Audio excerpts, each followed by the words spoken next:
नमस्कार। आकाशवाणी देहरादून से प्रस्तुत है प्रादेशिक समाचार। पहले मुख्य समाचार।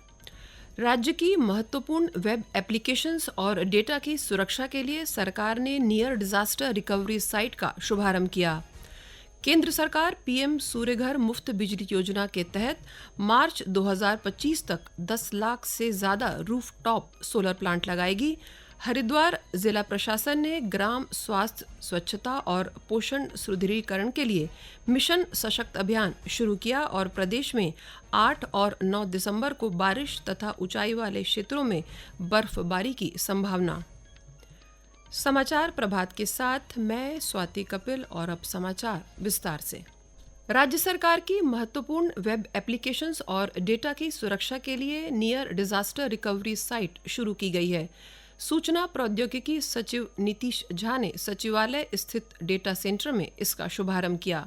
उन्होंने बताया कि इस पहल का उद्देश्य डेटा सेंटर की अति महत्वपूर्ण एप्लीकेशंस और सेवाओं को किसी भी तकनीकी समस्या या आपदा के दौरान बिना किसी रुकावट के सुचारू रूप से संचालित रखना है।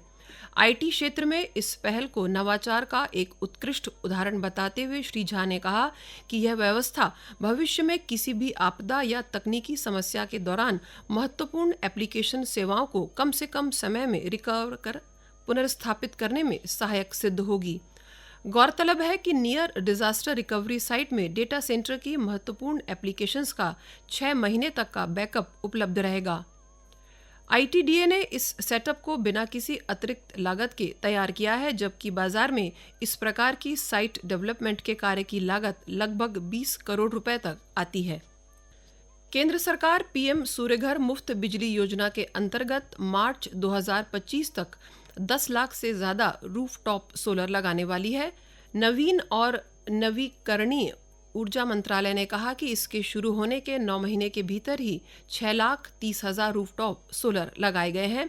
मंत्रालय ने कहा कि सरकार ने मार्च 2027 तक 1 करोड़ रूफटॉप सोलर लगाने का लक्ष्य रखा है। ऋषिकेश में राफ्टिंग गतिविधियां बढ़ाने के लिए राज्य सरकार लगातार प्रयास कर रही है। सरकार के इस प्रयास को देखते हुए केंद्र ने भी ऋषिकेश में राफ्टिंग को प्रोत्साहित करने के लिए हाल में 100 करोड़ रुपए मंजूर किए हैं। मुख्यमंत्री पुष्कर सिंह धामी ने कहा कि इस धनराशि की मदद से राफ्टिंग बेस स्टेशन तैयार किए जाने से राफ्टिंग गतिविधियों के लिए आधारभूत सेवाएं विकसित हो सकेंगी। इससे ऋषिकेश में राफ्टिंग गतिविधियां तेज होंगी। श्री धामी ने कहा कि इस परियोजना के तहत राफ्टिंग केंद्रों पर शौचालय, कपड़े बदलने की सुविधा के साथ ही खान-पान की सुविधा भी विकसित की जाएगी। साथ ही तपोवन क्षेत्र में भीड़भाड़ कम करने के लिए वैकल्पिक मार्गों का भी निर्माण किया जाना है। 2 वर्ष की तय समय सीमा में इस परियोजना के कार्यों को पूरा किया जाएगा। इस परियोजना के माध्यम से लगभग 1500 लोगों को रोजगार मिलने का अनुमान है। प्रदेश में लगातार बढ़ रही बिजली की मांग को पूरा करने के लिए यूपीसीएल ने विद्युत वितरण क्षेत्र को और अधिक मजबूत बनाया है। प्रदेश में नए उप संस्थानों का निर्माण और नई लाइनें स्थापित की गई हैं। राज्य में पिछले वर्षों में विद्युत आपूर्ति की मांग में लगभग 10% से अधिक की बढ़ोतरी दर्ज की गई है, जिसे देखते हुए यूपीसीएल द्वारा एक मजबूत विद्युत वितरण प्रणाली की स्थापना के साथ साथ परिचालन एवं व्यावसायिक दक्षता में सुधार के लिए अहम कदम उठाए गए हैं। वर्ष 2023-24 में प्रदेश भर में सभी पोषकों पर विद्युत संतुलन बनाए रखने के लिए 4,350 वितरण परिवर्तक स्थापित किए गए हैं। साथ ही विभिन्न योजनाओं की सहायता से प्रदेश में विद्युत हानियों को कम कर उपभोक्ताओं को उच्च गुणवत्ता की बिजली आपूर्ति भी सुनिश्चित की जा रही है। पिछले 5 सालों में राज्य की कुल तकनीकी एवं वाणिज्यिकी हानि में रिकॉर्ड 5.8% की कमी आई है, जो सराहनीय है। ये समाचार आकाशवाणी के देहरादून केंद्र से प्रसारित किए जा रहे हैं। ताज़ा समाचार के लिए आप हमारे सोशल मीडिया एक्स व Facebook page Akashvani news Uttarakhand को फॉलो कर सकते हैं। साथ ही ये समाचार हमारे YouTube channel Akashvani news Uttarakhand पर भी उपलब्ध हैं।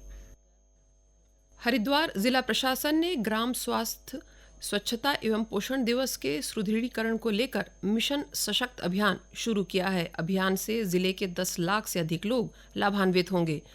मुख्य विकास अधिकारी आकांक्षा कोंडे ने बताया कि कार्यक्रम में 1 लाख से अधिक 5 वर्ष से कम उम्र के बच्चों को टीकाकरण, कुपोषित बच्चों का चिन्हीकरण और उनके उपचार से संबंधित सेवाएं दी जाएंगी। साथ ही 20,000 से अधिक धात्री महिलाओं को स्वास्थ्य और पोषण से जुड़ी सेवाएं उपलब्ध कराई जाएंगी। प्रदेश में अब तापमान में और अधिक गिरावट की संभावना है। मौसम विभाग के अनुसार राज्य के न्यूनतम और अधिकतम तापमान में अगले 3 से 4 दिनों में 4 डिग्री सेल्सियस तक गिरावट आ सकती है। इस बीच मौसम विज्ञान केंद्र देहरादून ने 8 और 9 दिसंबर को प्रदेश के विभिन्न स्थानों में बारिश की संभावना जताई है। इस दौरान राज्य के 2,500 मीटर से अधिक ऊंचाई वाले स्थानों पर बर्फबारी का अनुमान है। उत्तराखंड पुलिस की स्पेशल टास्क फोर्स की एंटी नारकोटिक्स टास्क फोर्स ने नशे के खिलाफ एक और सफलता हासिल की है। देहरादून के रायपुर क्षेत्र में ड्रग सप्लाई नेटवर्क चलाने वाले मुख्य तस्कर को थाना राजपुर क्षेत्र से गिरफ्तार किया गया है। अभियुक्त के पास से 1 किलो 16 ग्राम चरस बरामद की गई, जिसकी कीमत लगभग 1 लाख रुपए आकी गई है। नैनीताल की जिलाधिकारी वंदना ने कल अधिकारियों के दल के साथ निर्माणाधीन जमरानी बांध परियोजना के निर्माण स्थल का निरीक्षण किया। इस दौरान जिलाधिकारी ने बांध परियोजना के उप महाप्रबंधक बीबी पांडे को जमरानी फीडर नहर के कार्यों को प्राथमिकता देने के निर्देश दिए। श्री पांडे ने आश्वस्त किया कि नहर के डायवर्जन का कार्य अगले 16 महीने में पूरा कर लिया जाएगा। जिलाधिकारी ने बताया कि क्षेत्रवासियों की समस्याओं के समाधान के लिए मुख्य विकास अधिकारी की अध्यक्षता में एक दल का गठन किया गया है। दल में कृषि, सिंचाई, लोक निर्माण विभाग, पर्यटन, राजस्व, उरेडा विभाग के अधिकारियों को शामिल किया गया है। उन्होंने कहा कि जल्द ही मुआवजा राशि प्रभावितों को अंतरित कर दी जाएगी। उत्तरकाशी के बड़कोट की जनता को जल्द ही पानी की समस्या से निजात मिल जाएगी। राज्य सरकार ने नैनीताल उच्च न्यायालय में दायर जनहित याचिका पर सुनवाई के दौरान पूर्व के आदेश का पालन करते हुए कहा कि 31 मार्च तक बड़कोट में पानी की नियमित सप्लाई हो जाएगी। चमोली के जिलाधिकारी संदीप तिवारी ने जिले में प्रधानमंत्री ग्राम सड़क योजना के तहत सड़क निर्माण कार्यों की समीक्षा की। इस दौरान उन्होंने सड़क और ब्रिज निर्माण कार्यों में पर्याप्त संख्या में श्रमिक और मशीनरी लगाते हुए जल्द से जल्द सभी काम पूरा करने के निर्देश दिए। और अब एक नज़र समाचार पत्र की सुर्खियों पर। पंजाब के पूर्व उप मुख्यमंत्री सुखबीर सिंह बादल पर हमले की घटना को सभी समाचार पत्रों ने पहले पृष्ठ पर स्थान दिया। दैनिक जागरण लिखता है, स्वर्ण मंदिर में सेवादारी की सजा भुगत रहे सुखबीर बादल पर आतंकी ने चलाई गोली। यूपीआरएनएल ने घटिया निर्माण का भुगतान नहीं लौटाया तो होगा मुकदमा। इस शीर्षक के साथ अमर उजाला ने लिखा है, मुख्य सचिव नाराज, यूपीआरएनएल ने को तत्काल नोटिस जारी करने के दिए निर्देश, 15 दिन में भुगतान नहीं लौटाया तो होगी कार्रवाई। शीशमबाड़ा से कूड़ा निस्तारण की खबर पर दैनिक जागरण लिखता है, शीशमबाड़ा में 25 करोड़ से हटेगा कूड़े का पहाड़, कूड़ा हटाने के लिए कसरत हुई शुरू। डीएम ने शहरी विकास मंत्री प्रेमचंद अग्रवाल को दी जानकारी।